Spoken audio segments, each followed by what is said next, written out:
Yeah, it's time to start the show. Off the top rope, 4-figure leg lock. Ric Flair with the chest chop. Haters wonder why I never tap out. A young king like DeMarcus. Undertaker with a coffin. Choke slam so often. Stone Cold Steve Austin. Man, the boy keep flossing. Man, the boy keep talking. I'm with David. I'm to say. And I got something to say. And I got something to say.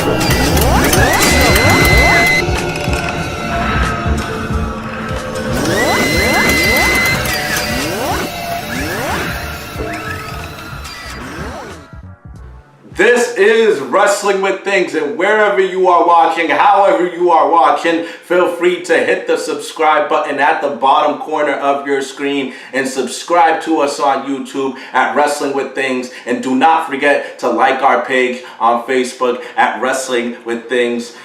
Speaking of wrestling, this is certain somebody who is a part of the WWE on the SmackDown Live roster that had to unceremoniously retire. I'm sure you guys know who I'm referring to, the Yes Man, Daniel Bryan. Now, Sammy, so far in the brand split, I think we could both agree that we were just talking about, a matter of fact, that for the first time in probably almost a decade, with this brand split concept, it finally feels balanced to some degree, and the talent doesn't feel like, oh, Raw has all the talent and SmackDown sucks, so SmackDown has the talent and Raw sucks. Both brands have things that they're working on in their bright spots. They're not perfect, but the playing field is leveled. And Daniel Bryan has been assigned the general manager position of SmackDown Live. I think he's doing a phenomenal job, but we keep hearing in rumblings that one way or another, he is going to get back in the ring. According to multiple wrestling sources, Brie Bella has also said she would give him the okay if the doctors clear him. Oh, wow. So, what are your thoughts? You think he should get back in the ring, whether it be WWE or somewhere else? Do you think that is the right move for Daniel Bryan? Absolutely not. Absolutely not. Because his injury is something different. Like, when you get to that back of the head area, you know, connected to your neck, you know, getting hit on that, like Steve Austin even testified a bunch of times, like, you can get concussions, you can either damage it permanently to the point where you could be in a wheelchair. So I really don't think it would be a strong move for him to do. Like, I don't think it's worth it. You know, you have a baby on the way, and plus maybe one day you can negotiate to come back for one more. You know, this is a tough situation because I'm one of the biggest Daniel Bryan fans around, and as a fan, you know, of course I would love to see Daniel Bryan perform. He's one of the best in-ring performers ever to, you know, lace up a pair of boots, and as a fan I want that, but I gotta agree with you from a standpoint, like, as from a man, like, this man did just have a daughter, and Brie and him have other projects going for them. They don't necessarily need to rely on the wrestling ring. They are making their money in other ways. And say what you want about the WWE, we joke about this a lot, but it's true. They will find a job for you. They will. If you canif your attitude is right, no, then you just kind of get people to lick boots. No, you're bootlicking. You want people to see Vince's bootlicking. It's not bootlicking at all. Think about it. Like, if in any job, like, if your attitude is always positive, there's always going to be a place for you. It don't matter if you suck. It don't matter if you're good. It don't matter if you're like, you know, a bad worker or not someone who's strong or injury prone. Like, look at Corey Graves.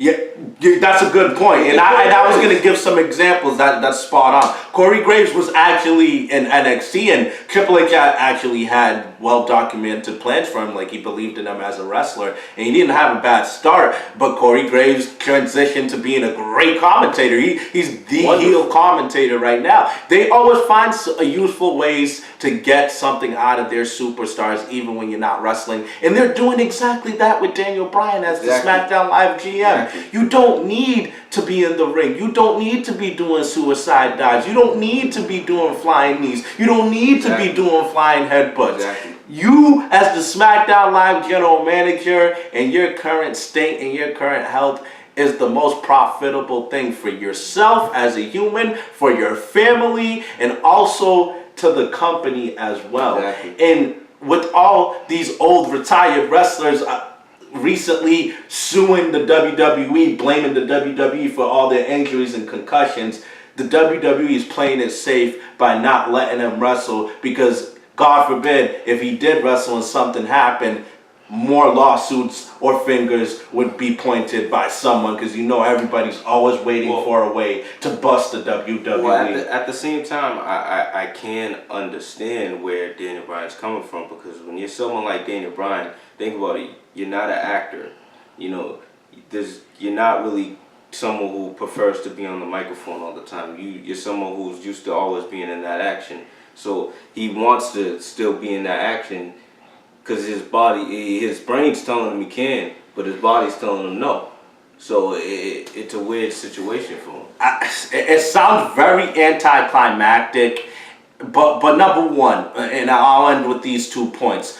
The last year when Miz was on SmackDown Live and they first got into that real big spat that went viral on the internet on Talking Smack, when Miz hit that promo and Daniel Bryan, instigated and whatnot. And then every single week it seemed like they were teasing Daniel Bryan possibly facing Miz at WrestleMania. It felt like they were teasing it. I don't think he ever was going to get back in the ring. But one of my last points is, if there was ever a time to maybe let him back in the ring, it would have been that time, because the story was there with it could have forced their hand, and it made all the sense of the world. They have the history from the old NXT when Miz was his pro. It would have been the perfect comeback for one-off.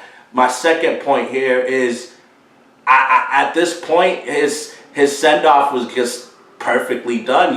The final speech, how he's grateful and how everything came full circle, and he technically went out on top. His last 2 events, he won the Intercontinental title, and then not too long ago he won the WWE title against Batista and Randy Orton, and we beat Triple H the previous match in the night. So he went out on top. I think it's safe to say Daniel Bryan should stay general manager and do the right thing. Well, but to say to you, like in his position, you don't feel like at all he should just come back for just at least one more If he's to come back, maybe you have to keep him safe in a tag match, maybe something of that sort. Because he wouldn't have to take most of the bumps. He could get his moves in and tag out. I think that might be the best compromise. Because I feel like he should just come back for just one big match against one big safe dude, like maybe Cena, maybe Triple H, maybe something like that. Somebody safe like Orton, because in a way after that it has to be something fresh if he's gonna come back. Yeah. Maybe one of the new guys, Seth. He never really got to face with Seth one-on-one real, or Dean, someone like that.